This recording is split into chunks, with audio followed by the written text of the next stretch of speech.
A few years ago, I had to travel to another town alone. When I arrived, I checked myself into the hotel and went on with my business. Later in the evening, I was free. Being in a place I was visiting for the first time, I decided to look around, maybe shop a little. Staying in the hotel room seemed so boring. I went to a mall, and since I had nothing better to do, I decided to see a movie at the cinema. There, I checked which movies were showing at the time and chose one that started in about half an hour. After I bought a ticket, I had to kill time, so I got an ice cream and sat at a table in the common area. At one of the other tables, a guy was sitting. I didn't pay attention to him, and I went on eating my ice cream. Suddenly, this guy starts talking to me. It was something about my beautiful eyes, and he was just flirting with me. I thanked him and continued to mind my own business. He offered me to join him at his table, but I politely refused. I thought the conversation was over now, but it seems like he was nowhere near such thought. He continued talking to me like we were old friends. I tried to ignore him at first, but I felt like it wasn't right of me, and I should be more polite. Big mistake. He started asking me all kinds of questions, and I was dumb enough to answer him. I told him that I was not from here. He said he's also just visiting this town, which now, when I think about it, sounds like a lie to make me feel more related to him. He said he saw me looking at the movie posters and asked me what movie I was going to watch. Of course, silly me. I told him. I didn't really think it would do any harm, but soon enough, his questions started to bother me more and more. I finished my ice cream as fast as I could and made some excuse and left. There was still a lot of time until the movie started, so I decided to linger in the shops, hoping that the guy would finish his meal and leave before I got back. When I returned, there was no trace of him. Relieved, I went in front of the cinema, waiting the last couple of minutes before they opened the entrance. Just when they opened and people started getting in, guess who came out of nowhere? This creepy guy. He immediately attached himself to me and started talking casually about the movie that we were about to watch. I was already extremely uncomfortable, but I cannot forbid someone to watch a movie. Technically, he didn't do anything wrong, even if he clearly bought the ticket just because I told him I'm going to watch it. We entered with him following me, and as I started looking for my seat, eager to get rid of him, he said something which made me shiver. He casually pointed to the row and said, "Hey, here's our seats." My seat number was exactly where he was showing me. I never mentioned it to him. He not only bought the ticket for the same movie, but he also asked which one was my seat and took the adjacent seat.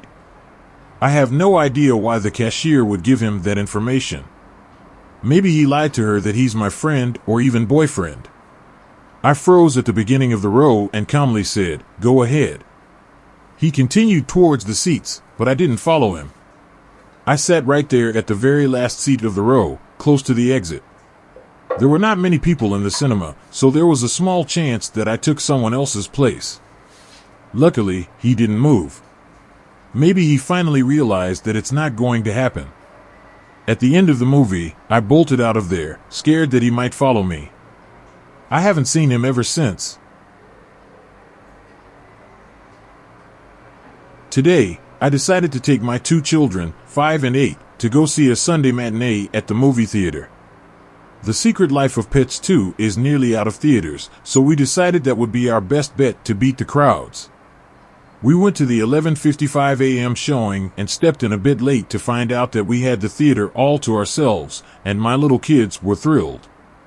I allowed them to dance around since we were alone in the theater. If others are present, they have to be on their best behavior, stay seated, and stay quiet. Since the movie is older, it was in a room in the very back of the building, far away from anyone or other rooms. The previews were still rolling when a man, I would say in his late 50s, stepped into the room. He immediately started looking my way as he walked to the row behind me and proceeded to sit down directly behind me, literally, the seat in the row right behind mine when the entire theater was empty. Now, I know adults can sometimes want to go to a children's movie alone, and I realize that alone doesn't make him creepy. However, my gut instinct was that this is very bizarre. Toy Story or The Lion King, sure, I could understand him being there. This is a very obscure movie, and it's a sequel.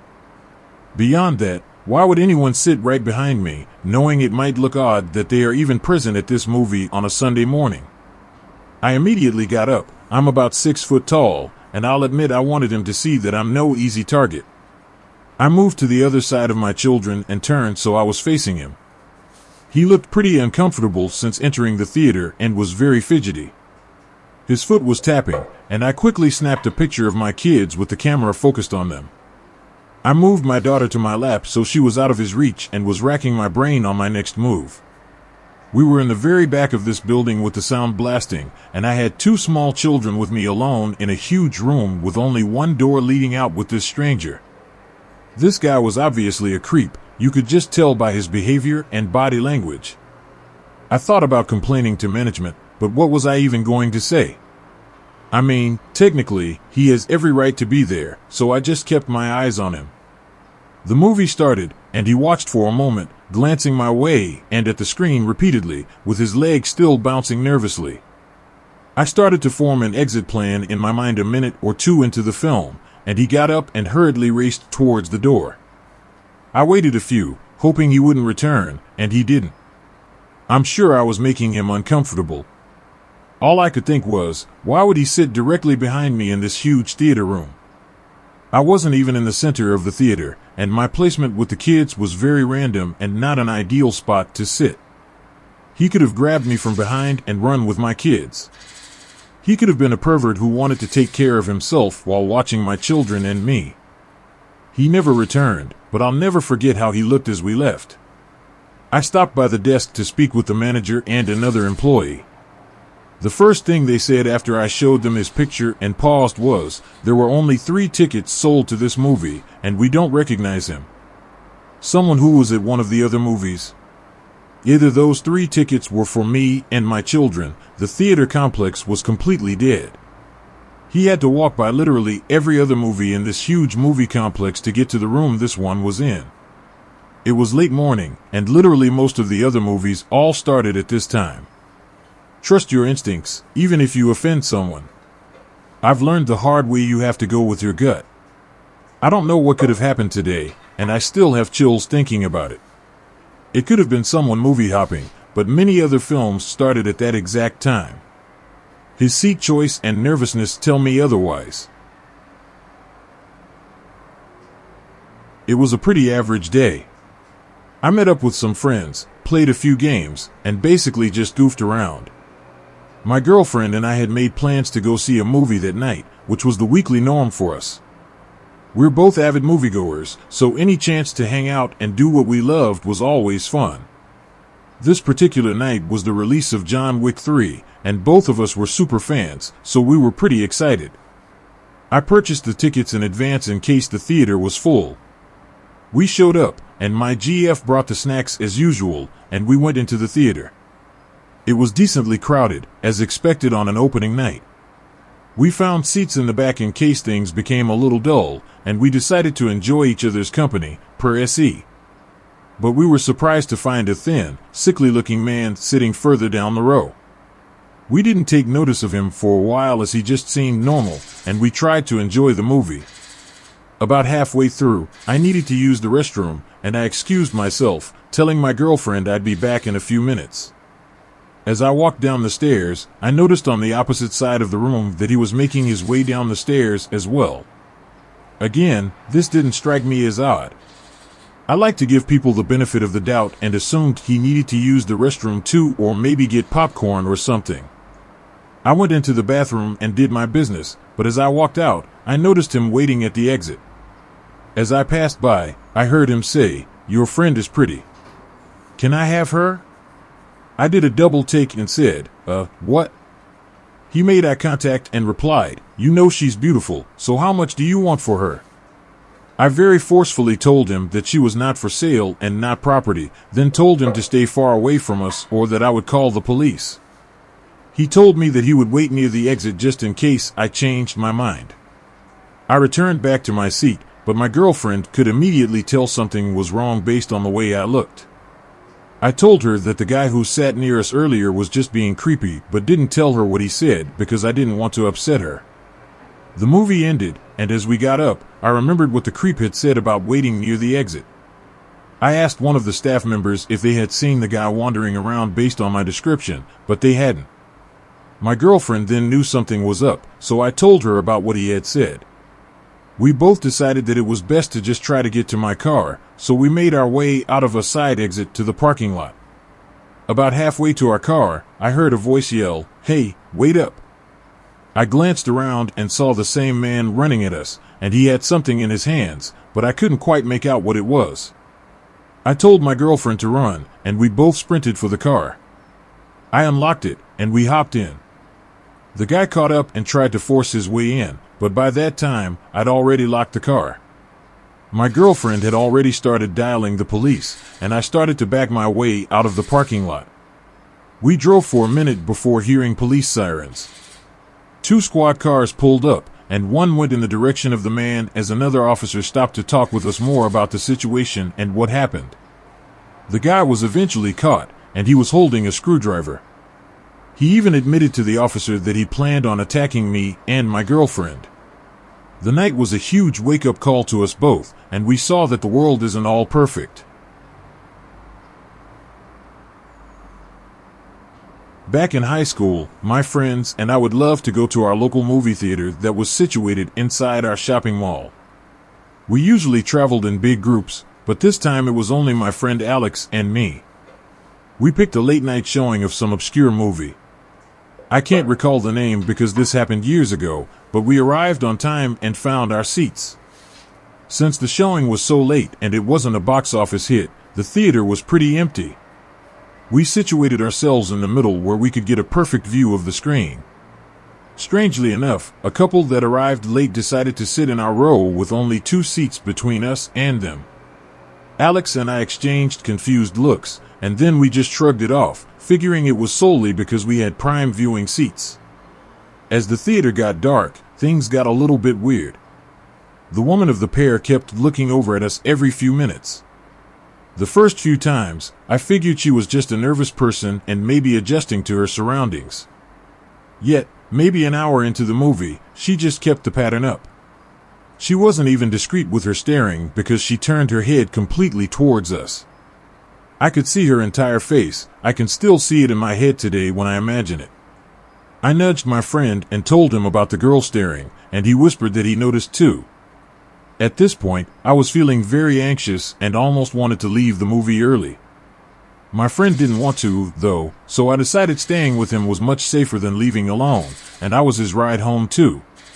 Throughout the movie, the girl continued to look over. Every now and then, she'd whisper something to her counterpart, but he himself never really looked over. Once the movie ended, I grabbed my friend by the arm and told him that we should get going because it's late. He followed as I sprinted out of the theater. Once we were out, the halls were empty because barely any films played towards the end of the night. I was about to say something to my friend about how the couple next to us had freaked me out, but they ran out the door seconds after us. I was freaking out on the inside, but decided to try my best to keep my composure.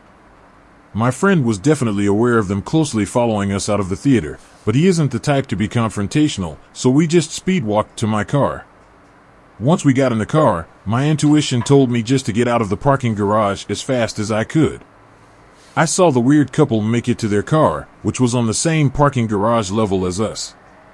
That wasn't surprising because the entrance to the mall is on that level, so everyone parks there. I sped out of the parking garage and drove towards the main street. I told him to keep a lookout and see if their blue car was following us. He looked back and said the coast was clear. I felt so relieved. Now, we were the only ones on the main highway because it was late at night, and we live in a quiet suburban area. But a few minutes later, a car came speeding up from behind and flashed their high beams at me. My heart started to race, and my head just told me it was them. I asked Alex if the car was blue, and he said he couldn't tell. The light to turn left onto the next main street was green, so I took the left turn necessary to get to mine in his neighborhood. The car backed off and turned on normal lights, but still turned left too. I caught a glimpse of the car, and I started yelling once I realized that it was the weird couple that I was worried about. Alex told me to gun it, so I slammed on the gas and sped down the last main street before I had to turn into our neighborhood. The car wasn't tailgating me, but was clearly following not too far behind. When the streets are empty, it's easy to follow someone since there aren't other cars to dodge. I turned into the neighborhood, but decided to drive past his street so that they wouldn't see where we were trying to go. The car followed us into the quiet neighborhood and was picking up speed to get closer to us. My friend Alex was panicking and asking what we were going to do. I just kept quiet as I sped quickly down street after street. I could see the car's lights behind me as I made a turn onto another side road, but they were far enough that they couldn't see me for about 30 seconds after. I took the next turn, and after I turned onto another unfamiliar street, I turned my car off and flipped it into neutral gear. My car is manual, so I'm very familiar with driving it, and I knew I had enough momentum to roll into an empty parking spot. Even though my car was off, I slipped into the spot on the curb and pushed the brakes to get to a stop before the car could clear the turn to get onto the street. I reclined my seat back completely and told Alex to lean all the way forward and not to move. We sat there in the silent and dark car with my ears ringing from how quiet it was. My heartbeat was fluttering faster than it ever had before. Within a few seconds, the car cleared the turn and started slowly driving down the street. It made its way past my car that was parked on the side. Luckily for us, I drive a standard black Scion TC. There's nothing notable about the car, and I haven't even changed the license plate frame, so they must have figured that the cars parked on the road belonged to the people that lived in the neighborhood. Alex and I literally stayed in our hiding positions for 10 minutes just in case the weird couple decided to drive by again. Luckily, they never did. Once we got up, we just stared at each other and didn't know what to say. We were both freaked out and had no idea what the couple had planned to do if they caught up to us. To this day, I still have no idea what their intentions were. Maybe they were just a couple of deviants who enjoy freaking out young high school students, or maybe they had a more sinister plan for us. All I know is that I don't go to that theater late at night anymore unless I'm with a big group of friends. While at the movies, I decided to go pee before the film started, just after the trailers had finished. I bought and thirstily siphoned a large slushie, and had no confidence in my sensitive bladder surviving the 2.5-hour experience. When I entered the bathroom, it was empty. All the stall doors were open, and the spaces within unoccupied. There wasn't anywhere for someone to have hidden themselves. At my entrance, I went to the first urinal in a row nearest to the sinks and started doing my business. But a few seconds later, someone stepped up to the farthest urinal to my left. I was fairly attuned to the ambience of the bathroom, or rather the sounds of the nearby theaters, and hadn't heard anyone enter. Nevertheless, someone apparently did, and they were at the far end of the row. They somehow slipped right behind me. Something about their presence immediately unnerved me, and I hastened to finish what I had started. I didn't look directly at them, but glimpsed what I felt was a fairly normal appearance: black jacket, jeans, and sneakers. Still, I couldn't shake the feeling that something was off about them, and almost had a very unfortunate and unimaginably painful accident as I hurriedly zipped up. Stepping away from the stall, I took a glance in their direction and saw them staring right at me. The bathroom was lit fairly brightly with several lights situated throughout the ceiling above both the urinals and the stalls, and, of course, above the sinks. There was little room for shadows, and yet the man's entire face was shaded. He had no hat, and his hair was short-cut and parted at the forehead. His posture was relaxed, and yet the weirdly darkened face put me on edge, made me feel like he meant me harm in some way.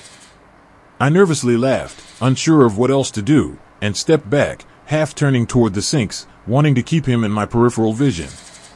Casey suddenly charged at me even as I started washing my hands.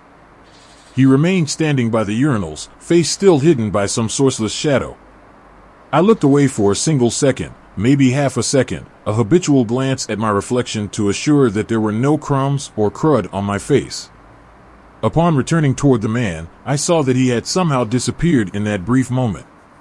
Unfortunately, I saw him again, now reflected in the mirror, standing in front of the bathroom's exit, blocking it. Turning away from the sink now, the little alarms in my brain signaling off one by one, I struggled to keep myself under control. Not yet certain that the stranger was serious in his confrontational, or at least unsettling, provocative behavior, I was frightened, no doubt about that, but also angered. He was keeping me from my movie, for which I paid the steep IMAX prices. Finally, breaking the speechlessness of the moment, I asked what he was doing. He didn't respond, just kept staring at me with his face still unexplainably withheld from view.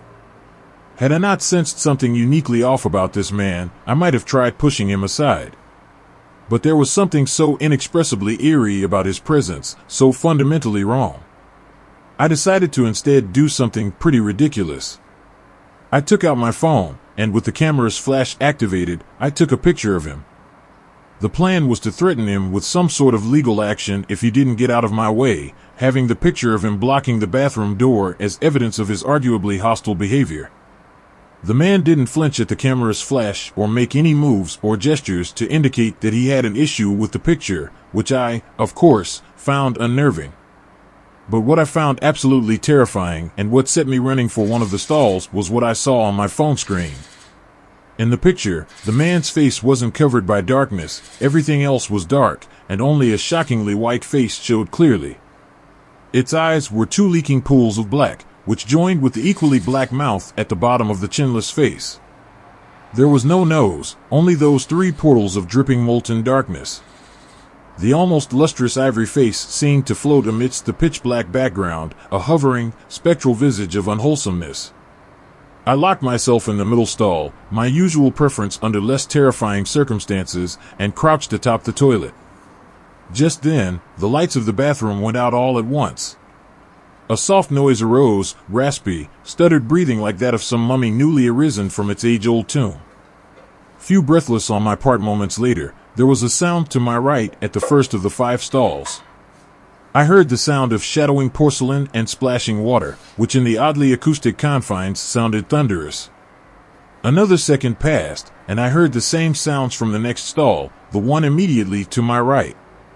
At the destruction of that stall's toilet, I started to whimper, fearing for my life.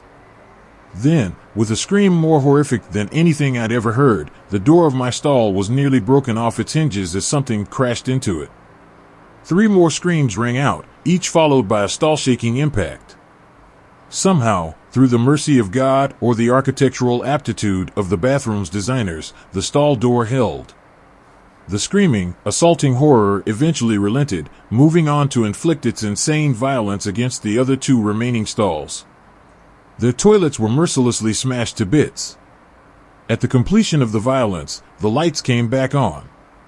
Despite this, I remained perched atop the toilet for at least 10 more minutes, listening for even the slightest sound of someone or something lurking beyond the stall. Finally, after saying a prayer or 2, I unlocked and opened my stall door and peered into the bathroom. The floor was coated in water and littered with the shards of shattered toilets, but there was no one around, no man with his face obscured by shadows, no floating face. On my fear-weakened legs, I wobbled out of my stall. At this moment, someone entered the bathroom, someone plainly, wonderfully normal. They saw me leaning weakly against the counter of the sinks and saw the wreckage of the other toilets. They said, "Did you have that chili cheese dog too? It's messing me up, man." I went home after that. I'll see the movie another time. I am a 17-year-old female working in a movie theater. I'm usually a cashier, but sometimes I have the responsibility of cleaning the theaters. Anyways, one night my boss told me that I would be responsible for cleaning because some of the staff went home early.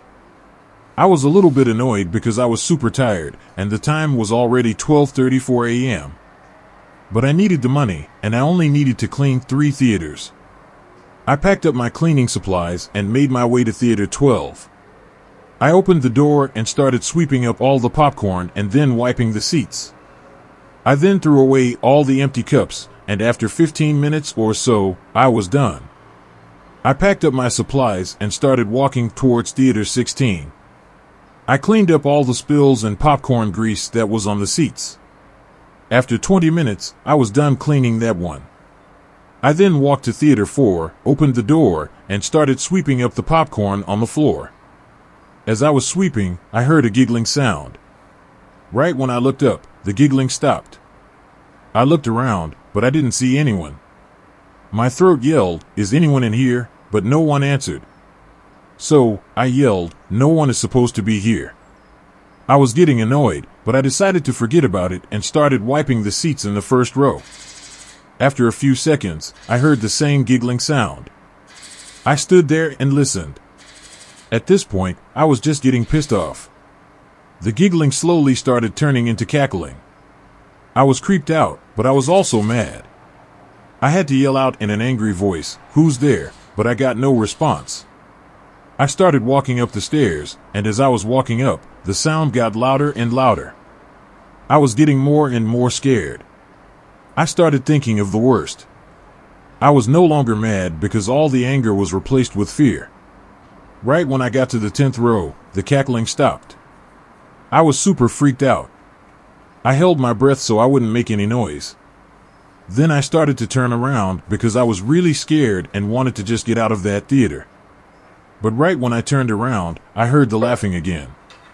I turned back around and looked off the stairs, but I still couldn't see anyone or anything. It was just too dark. I started walking back up the stairs. Eventually, I made it to the last row, which was the 16th. There was a small gap behind the seats and the wall, maybe about a foot gap. The cackling was so loud at this point and obnoxious. I turned my head to look into the gap. It was dark, but I could still see the face of a creepy guy. He was crouched down and staring up at me, and he had a big smile on his face. Right when we made eye contact, he stopped laughing. He raised his finger to his lip and whispered. After that, he said loudly, "Boo." Right when he said this, I actually screamed. I turned around and ran down the stairs, and he tried to grab me, but luckily he missed. He chased me down the stairs and was screaming the whole time. I eventually made it to the big wooden doors, opened them, and closed them in his face. I ran to one of the employees and told him about the man. My coworker called the police, and a few minutes later, the police arrived and went into the theater. 5 minutes later, the cops came out with a man in handcuffs. The man was still cackling and screaming. He was wearing dirty clothes and had greasy long hair. I quit the job a few weeks later. I still have nightmares about this guy, and I'm just glad that I escaped him. This happened quite a few years ago when I was a relatively young and sheltered high school student, probably about 15 years old. Some of my close girlfriends and I decided to go to the drive-in movie theater one night where they showed 2 movies in a row, and the whole thing ended pretty late at night, probably around 1 a.m. or so. The 5 of us all drove in my friend Aaron's car, and as we were putting the seats down and setting the back of the car up with blankets and pillows, I guess Aaron recognized a guy, David, that she had met a few times because he worked at her gym. He was at the drive-in alone, not necessarily weird, just not something many people did in my town. He came over to our car to chit-chat. Immediately, one of my other friends, Kareen, took a liking to this guy and began flirting up a storm. It wasn't long until she invited him to watch the movie with us inside Aaron's car. It also wasn't long until this guy, David, offered us 15 to 18-year-olds alcohol, which we accepted. Looking back now, that's a huge red flag.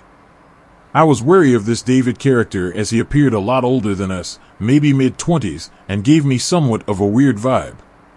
But since Aaron seemed to know him and my friends weren't acting alarmed, I didn't give it too much thought. We're not even 15 minutes into the movie, and I'm just too uncomfortable to be enjoying myself. 6 people crammed into the back of one car, Kareen and David cuddling and flirting, and who knows what else beneath the blankets made me want to get out of there as soon as possible. So when David suggested that me and my 3 remaining friends could watch the movie in his car while he stayed in Aaron's car and did whatever, I jumped to just take him on the offer. David's car was a small sedan with little room, so we had to sit in the seats normally, as if we were about to ride in the car. Although I was a little uncomfortable sitting in the driver's seat with the steering wheel between me and the screen, I was glad to finally have some personal space. But that all changed when I dropped my phone, and it landed somewhere underneath the driver's seat. While blindly reaching underneath to find my phone, I grabbed onto a hard object that I realized was a lot heavier than my phone. To my complete and utter surprise, I realized it was a gun.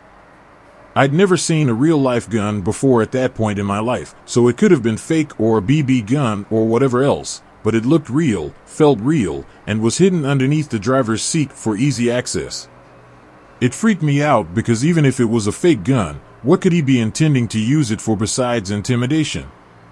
For whatever reasons, my friends didn't find this as startling as I did, and they managed to calm me down and concluded the best thing to do was to just put it back underneath the seat where I found it. That was fine with me, as I didn't plan on ever being in this car again once the movie was over, and definitely didn't plan on being in the car when David was in it ever. The rest of the 2 movies went by fine, and we're drinking the beer that this David character so kindly provided to us, and I guess having a fun time. It's late by the time the second movie ends, and I'm ready to get back to our friend Erica's house where we were sleeping for the night. I hop out of David's car, ready to get back into Aaron's car when I see Aaron's car already driving away. Corrine pops up and cheerfully announces that David has offered to drive us home. How nice of him, right? Having no other way to get home and being slightly intoxicated and watching the rest of my friends pile into the car, I followed suit, even though I had my hesitations. David sat in the driver's seat, and I sat behind David, and Ken sat shotgun, beginning to play her signature Justin Bieber playlist through the speakers. The car ride started out normal enough, with Erica giving directions to her house and Corrine not paying attention to anything but her Justin Bieber, and then me feeling uneasy and hyper-aware of the situation as we approached Erica's house. David asks us if we have time to take a quick drive up to the reservoir, which was located on the outskirts of town, very isolated and surrounded by heavily wooded areas. It's probably close to 2 a.m. at this point, and the only person who slightly knew this random man has left us, and I know there is a very real-looking gun underneath the seat of this guy's car that he doesn't know I know about. So I just say no. David just says we're going up to the reservoir. Confused and alarmed, I start politely protesting, saying we really don't have time and that we were expected to be home.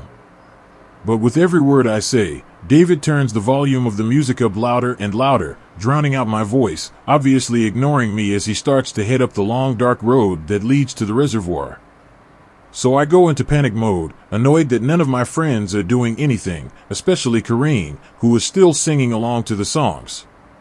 At that point, I started to freak out. I decided that he can't take us up to the reservoir. He just can't. What if the gun is real, and he threatens us with it? Or even if the gun isn't real, but he still uses it to threaten us? A million thoughts race through my head. I won't let him take us out into a secluded area where any number of things could happen, and no one could hear us. I decided if he's going to do something to us, I would rather risk it being here in town on a more populated road where our chances of survival or whatever were better.